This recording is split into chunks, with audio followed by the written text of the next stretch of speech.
দিছপুৰ সমষ্টিৰ সন্মানীয় বিধায়ক শ্ৰী অতুল বৰা ডাঙৰীয়া,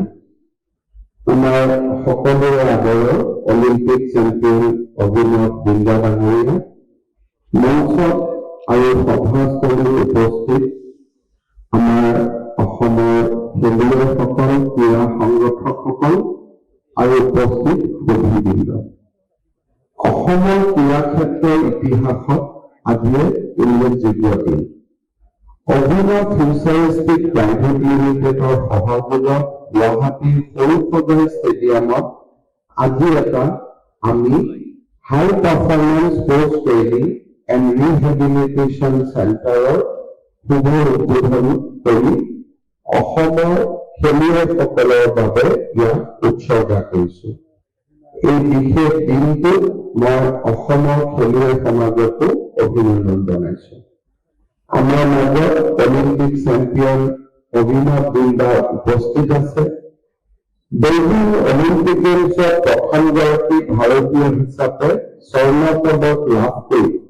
শ্ৰী অভিনৱ বিন্দাই দেশৰ ক্ৰীড়া ইতিহাসত এক নতুন ইতিহাস নিৰ্মাণ কৰিছিল। আজি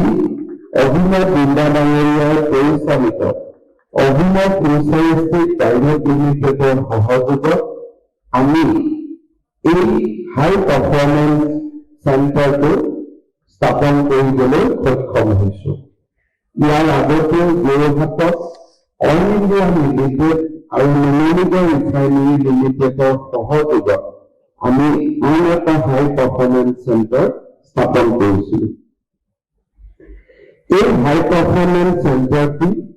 অভিনৱ বিন্দা ফাউণ্ডেশ্যনে পৰিচালনা কৰিব আৰু তেখেতসকলে বিভিন্ন ট্ৰেইনাৰ, স্পৰ্টছ থেৰাপিষ্ট, ডক্টৰ তেখেতসকলে ইয়াৰ লগত সংযোজিত কৰিব, যাতে আমাৰ খেলুৱৈসকলে নিজৰ যিটো পাৰফৰ্মেন্স তাক এনহেন্স কৰিব পাৰে। যি স্পৰ্টছ ইঞ্জুৰি হয় সেই ইঞ্জুৰি ট্ৰিট কৰিব পাৰে আৰু এজন সফল ক্ৰীড়াবিদ হিচাপে উজলি উঠিব পাৰে। যোৱা 22 অক্টোবৰত আমি এই দুটা হাই পাৰফৰ্মেন্স চেণ্টাৰ স্থাপনৰ বাবে অভিনৱ বিন্দা ফাউণ্ডেশ্যনৰ লগত বুজাবুজি চুক্তি কৰিছিলো। এই হাই পাৰফৰ্মেন্স চেণ্টাৰটো স্থাপন কৰিবলৈ যাওঁতে ৰাজ্য চৰকাৰে যোৰহাট আৰু গুৱাহাটীত 23.78 কোটি টকা খৰচ কৰিছে আৰু প্ৰত্যেক বছৰে অহা 5 বছৰৰ বাবে ইয়াক পৰিচালনাৰ বাবে আমি 2.50 কোটি টকা খৰচ কৰিম। এই হাই পাৰফৰ্মেন্স চেণ্টাৰটো ৱৰ্ল্ড ক্লাছ আৰু ই ক'বলৈ গ'লে ই বিশ্ব মানদণ্ড। বিশ্বব্যাপী উত্তম পদ্ধতিৰ সৈতে সংগতি ৰাখি খেলুৱৈসকলক উন্নত ক্ৰীড়া কাৰ্যসূচী, ৰিহেবিলিটেশ্যন আৰু পেইন মেনেজমেণ্টৰ সুবিধা ই প্ৰদান কৰিব। ইয়াত হাই পাৰফৰ্মেন্স স্পৰ্টছ ট্ৰেইনিঙৰ সুবিধা আগবঢ়োৱা হ'ব। ৰিহেবিলিটেশ্যনৰ সৈতে খেলুৱৈ যেতিয়া আঘাত হ'ব তাক মেনেজ কৰাৰ বাবে প্ৰচেষ্টা চলোৱা হ'ব। খেলুৱৈসকলে সাধাৰণতে নিজৰ শৰীৰৰ ওপৰত যি নলেজ নাথাকে তাক সাইকলজিকেল আৰু বায়'মেকানিকেল এছেছমেণ্টৰ জৰিয়তে খেলুৱৈসকলক তেওঁলোকৰ শৰীৰৰ বিষয়ে বিভিন্ন নজনা জ্ঞান উপলব্ধ কৰিব। খেলুৱৈসকলক নিউট্ৰিশ্যনৰ বাবে এই চেণ্টাৰে গাইডলাইন দিব। মানসিক দৃঢ়তা আৰু কনচেন্ট্ৰেশ্যন এই দুইটা স্পৰ্টছৰ কাৰণে অতিকে প্ৰয়োজনীয়। You have to have mental stability আৰু কনচেন্ট্ৰেশ্যন বহুত হ'ব লাগে স্পৰ্টছত। ইয়াক কেনেকৈ বৃদ্ধি কৰিব লাগে সেই বিষয়েও ইয়াত আমি প্ৰশিক্ষণ দিবৰ বাবে প্ৰচেষ্টা কৰিম। মেণ্টৰশ্বিপ থাকিব আৰু যেতিয়া খেলত আঘাত হ'ব আঘাতৰ দ্ৰুত উপশম আৰু সামগ্ৰিক সুস্থতাৰ বাবে ইয়াত কাম কৰা হ'ব। আৰু যেতিয়া আমাৰ শৰীৰ খেলাৰ পিছত কোনোবা জেগাত ফুলিব, কোনোবা জেগাত এডিমা হ'ব, কোনোবা জেগাত পেইন হ'ব তেতিয়া ক্ৰায়থেৰাপিৰ দৰে সুবিধাৰে য'ত নেকি আমি হিম শীতল এটা মেচিনত আমি সোমাব পাৰিম লগে লগে আমাৰ পেইন মেনেজমেন্ট কৰি আমি ওলাই আহিব পাৰিম ইয়াতে আমাৰ যিটো নিউ ৰিহেবিলিটেশ্যন আমাৰ হাই পাৰফৰ্মেন্স চেণ্টাৰ আমি আজি উদ্বোধন কৰিছো ইয়াত বায়োমেকানিকেল আৰু মোশন এনালাইচিছ আমি কৰিব পাৰিম ইয়াত এটা ফাংচনেল ল্যাব আছে ইয়াত এটা গেট ল্যাব আছে ফিজিঅলজি ল্যাব আছে ৰিকভাৰী ল্যাব আছে আৰু ৰিহেব ল্যাব আছে মোৰ দৃষ্টিত আমাৰ খেলুৱৈসকলক উন্নত পাৰফৰ্মেন্সৰ কাৰণে যি কাটিং এজ লেভেলত আমি কাম কৰিব লাগে যাৰ আজি ইমান দিনে অসমত অভাৱ আছিল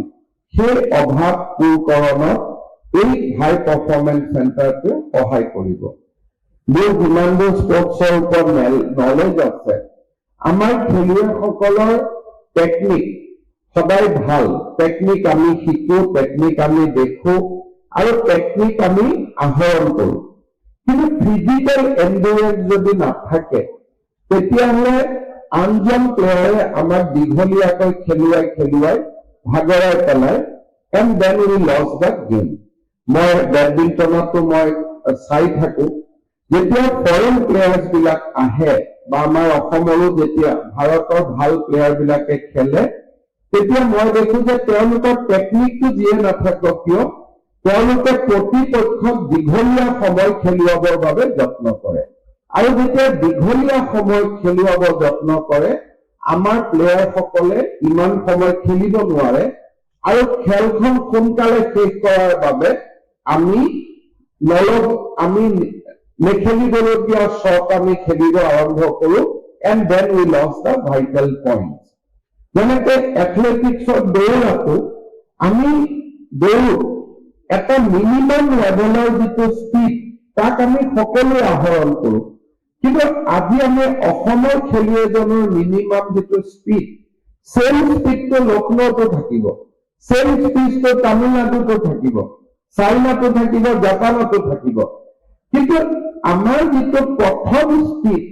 তাক আমি কেনেকে বঢ়াই যে অলিম্পিকৰ গোল্ড মেডেলিষ্টৰ স্পীড এইটো মোৰ স্পীড এইটো the gap between both the speed is this আমি অল্প কৰি লগে লগে উলিয়াই ললো then how we reach that level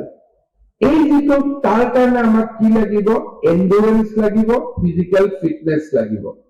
আমি বহুতে গম নাপাওঁ যে আমাৰ বাওঁ ভৰিখন দুৰ্বল হৈ আছে সেই ভৰিখন শক্তিশালী যেতিয়া আমি দৌৰো right leg support us but left leg doesn't support আস গতিকে আমি যিমানটো যাব লাগে আমি সিমান যাব নোৱাৰো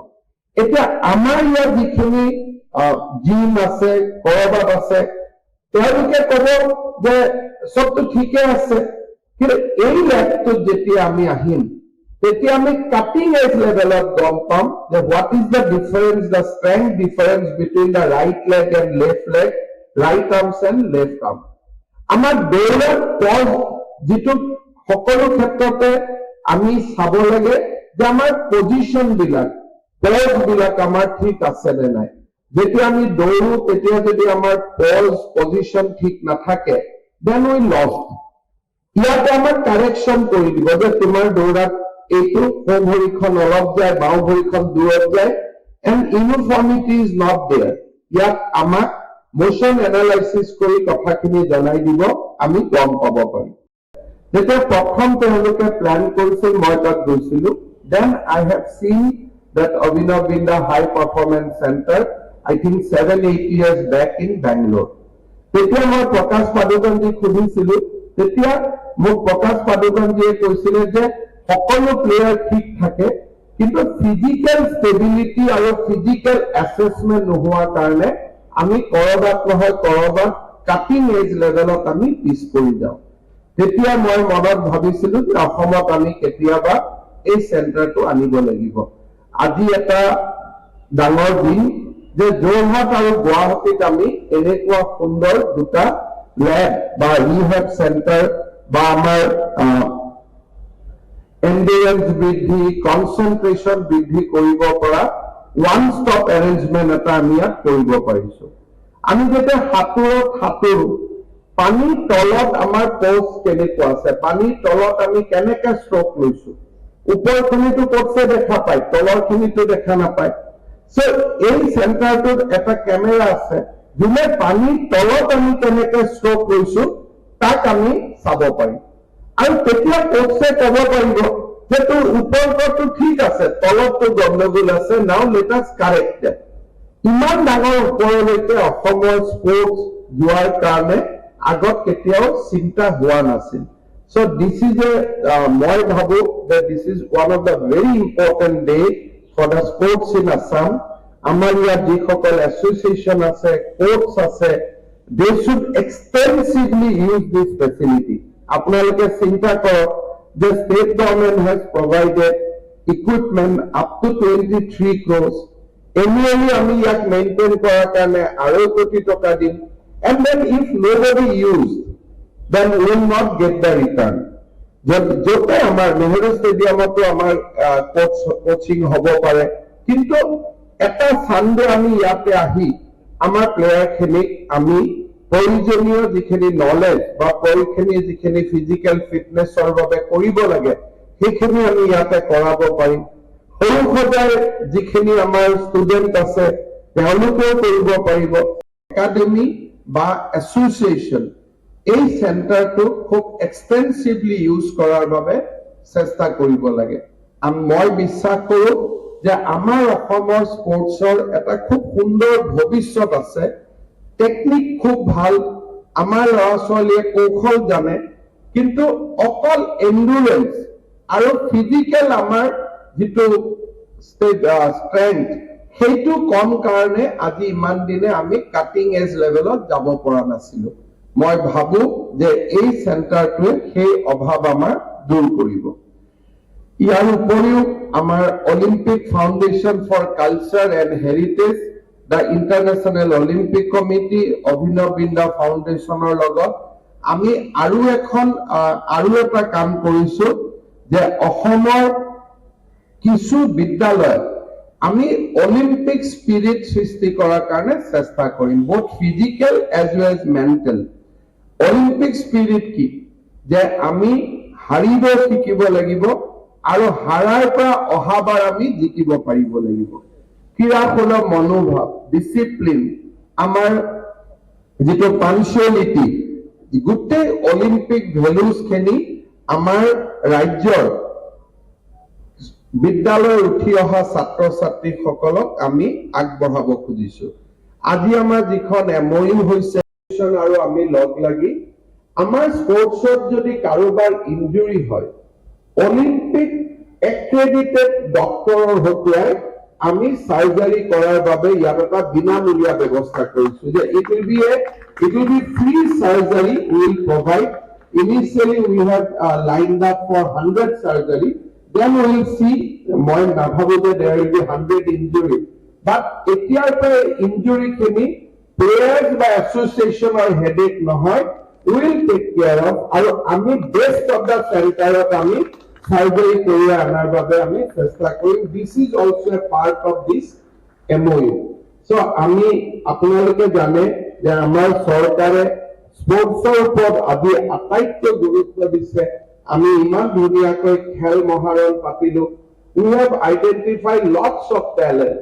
কালি মই নাজিৰাত গৈছিলো, তাত জৱাহৰ নৱোদয় বিদ্যালয়ৰ ষ্টুডেণ্ট বিলাকক মই লগ পাইছিলো। মোক চবে কৈছিল ছাৰ অহাবাৰ কিন্তু পঞ্চায়তৰ খেলখন আকৌ পাতিব লাগিব। So much enthusiasm, lakh lakh যুৱক যুৱতীয়ে এইবাৰ খেলত অংশগ্ৰহণ কৰিছে আৰু আমি বহুত টেলেণ্ট আইডেন্টিফাই কৰিছো। আমাৰ এছ'চিয়েশ্যন সকলে বা নেক্সট লেভেলত আমি সেই টেলেণ্ট খিনি কেনেকে আগবঢ়াই লৈ যাব পাৰো আমি চেষ্টা কৰিম আৰু অহাবাৰ আমি খেল মহাৰণত আকৌ আমি আগবঢ়াম। এইবাৰ আমি চিম্পল দৌৰ ৰাখিছিলো, অহাবাৰ আমি জেভলিন বা শ্বটপুট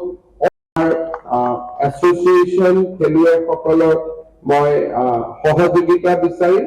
অহা কালি পৰহিৰ ভিতৰতে আমি ইয়াৰ ৰূপৰেখা প্ৰস্তুত কৰিম আৰু আমি প্ৰধানমন্ত্ৰী নৰেন্দ্ৰ মোদী ডাঙৰীয়াকো আহ্বান অনুৰোধ কৰিছো খেলো ইণ্ডিয়া ইউনিভাৰ্চিটি গেমছ উদ্বোধনৰ বাবে ক'ব নোৱাৰো আহিব নোৱাৰিব বাট আমি তাক চেষ্টা কৰিছো যাতে we can give a completely এটা ডিফাৰেণ্ট লেভেললৈকে আমি খেলো ইণ্ডিয়া ইউনিভাৰ্চিটি গেমছ আমি লৈ যাব পাৰো অসমত আমি 2025-26 চনৰ নেশ্যনেল গেমছো অহাবাৰ উত্তৰাখণ্ডত হ'ব তাৰ পিছত আমি অসমত পতাৰ বাবে আমি ইতিমধ্যে আমি চেষ্টা কৰিছো আৰু মই ভাবো যে আমি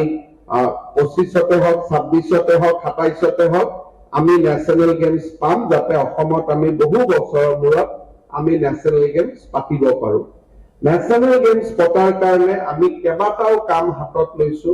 গুৱাহাটী নেহেৰু ষ্টেডিয়ামখনত আমি 600 crores খৰচ কৰি India's top football ground আমি বনাব খুজিছো it will be the top football ground along with the practice ground হ'ব অসমৰ গোটেইবোৰ স্পৰ্টছ এছ'চিয়েশ্যনৰ তাতে অফিচ হ'ব আৰু এখন ফাইনেল গ্ৰাউণ্ড হ'ব যিখন it will be at the Olympic level football ground হ'ব আমিনগাঁৱত আমি আৰু এখন ষ্টেডিয়াম বনোৱাৰ কাম আৰম্ভ কৰিছো যিখন মাল্টিপাৰপাছ ষ্টেডিয়াম হ'ব আৰু অহা মাহৰ পৰা আমি চন্দ্ৰপুৰত আৰু এখন ষ্টেডিয়াম বনোৱাৰ কাম আৰম্ভ কৰিম again that will be a multi-purpose stadium so now গুৱাহাটীত আমাৰ সৰু সজাই দৰে same stadium আমাৰ আমিনগাঁৱত হ'ব গৈ আছে same stadium আমাৰ নেহেৰু ষ্টেডিয়ামত হ'ব গৈ আছে same stadium আমাৰ সৰু সজাইত হ'ব গৈ আছে মোৰ আৰু এটা লক্ষ্য আছে যে we should have enough games village আমাৰ যাতে ইন-হাউস গেম ভিলেজ থাকে তেতিয়া হয় কি যে ল'ৰা ছোৱালীবোৰ আহিলে থাকি পেলাই খেলিব পাৰে এতিয়া আমি আমিনগাঁও যিটো বেডমিণ্টন একাডেমি কৰিছো তাতে we have provided 100 accommodation already আৰু 100 accommodationৰ কাৰণে আমি কাম আৰম্ভ কৰিছো তাতে best of the best swimming হ'ব আৰু মাল্টিপাৰপাছ গ্ৰাউণ্ড হ'ব and by that time we want to enhance ল'ৰা ছোৱালী থাকিব পৰা capacity we want to enhance up to 500 সৰু সজাইতে মই ভাবিছো যে quickly we should build a hostel for 500 sports players যাতে আমাৰ ইয়াৰ ল'ৰা ছোৱালীবিলাক আমি খুব ভালদৰে থাকিব পাৰো ঠিক তেনেকে চন্দ্ৰপুৰতো যদি আমি ষ্টেডিয়াম কৰিম we will create accommodation for 250 sports players যাতে কোনো এছ'চিয়েশ্যনে খেলা পাতিবৰ কাৰণে হোটেলত যাব নালাগে ইয়াতে আমি প্লেয়াৰ্ছ ৰাখিব পাৰো আৰু গেম ভিলেজখন ষ্টেডিয়ামৰ ইণ্টিগ্ৰেটেড হৈ গ'লে তেতিয়া আমাৰ একো অসুবিধা নাই এটা সময় আছিল তেতিয়া আমি গেম ভিলেজ কৰিছিলো বাট we have to sell out কাৰণ আমাৰ ইমান তেতিয়া টকা পইচা নাছিলে বাট টুডে আমাৰ পজিশ্যন আছে যে আমি নিজে তেনেকুৱা সুবিধা বনাব পাৰো এইবাৰ বাজেটত আমি স্পৰ্টছৰ ওপৰত আৰু ভাল বহুত এনাউন্সমেন্ট কৰিম ফেব্ৰুৱাৰী মাহত আমি নেশ্যনেল গেমছত এইবাৰ এৱাৰ্ড পোৱা সকলোকে আমি চৰকাৰী চাকৰি দিবৰ কাৰণে চেষ্টা কৰিছো চৰকাৰী চাকৰি দিম ফেব্ৰুৱাৰীত আজি সকলে চাকৰি কৰি আছে তেওঁলোকক আমি কেছ এৱাৰ্ড দিম সো মই ভাবো যে আমি সকলোৱে লগ লাগি we should create a good environment for sports আৰু অসমত আমি স্পৰ্টছত বহুত কৰিব পাৰিম সকলোৰে মই সহযোগিতা বিচাৰিছো আৰু এই হাই পাৰফৰ্মেন্স চেণ্টাৰটো যাতে ম্যাক্সিমাম ইউজ হয় তাৰ কাৰণে মই সকলো আমাৰ খেলুৱৈসকলক মই অনুৰোধ কৰিছো এছ'চিয়েশ্যন আৰু কোচ সকলকো মই অনুৰোধ কৰিছো বহুত বহুত ধন্যবাদ জয় হিন্দ বন্দে মাতৰম